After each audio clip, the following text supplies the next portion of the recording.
I think the key opportunity is for the world and Africa to get behind the potential that there lies in Africa moving as fast as possible on a transition to low carbon, a low carbon energy system, low carbon economy.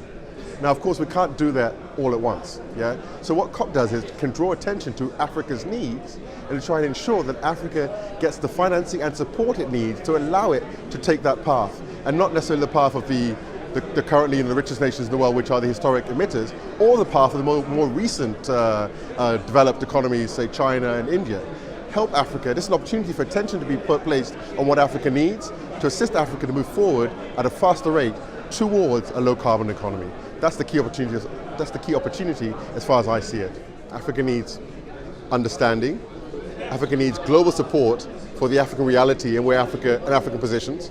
I mean, it's key that we have to say that, because we're 54 nations of the global community. That's a quite substantial population.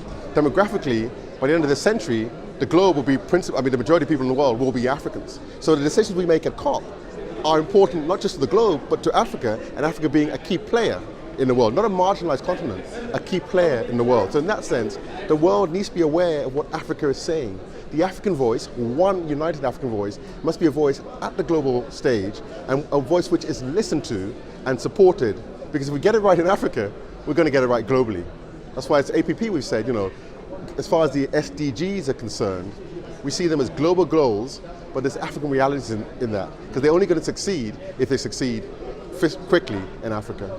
I'd say we're all playing an important role as Africa.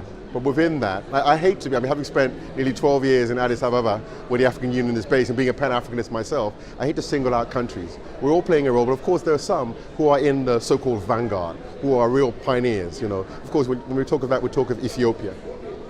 You know, in Copenhagen, we had the late Meles Zenawi playing a key role. We don't have that same kind of champion anymore, but Ethiopia is still one of the countries in the forefront. You have Senegal, which is, you know, the President Macky Sall is a key player. We have Nigeria, the largest population on the continent, and a giant, the largest economy.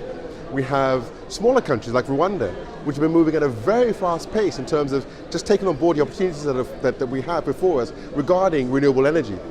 Countries like Benin, the Prime Minister, really trying to electrify his country as fast as possible. The President also, who is one of the sponsors of this African Pavilion where we're filming this interview right now.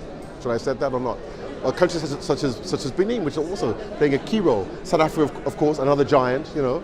So there's just a few, but I think there's a critical mass now of understanding among African politicians that COP is important. It is not an issue for the environment ministers or those who are responsible for climate change alone. At the highest level, in the presidencies, prime ministers' offices, it's something we've got to talk about, and we've got to push at a faster rate for an outcome, a deal that is good for Africa, and being good for Africa, of course, it's going to be good for the world.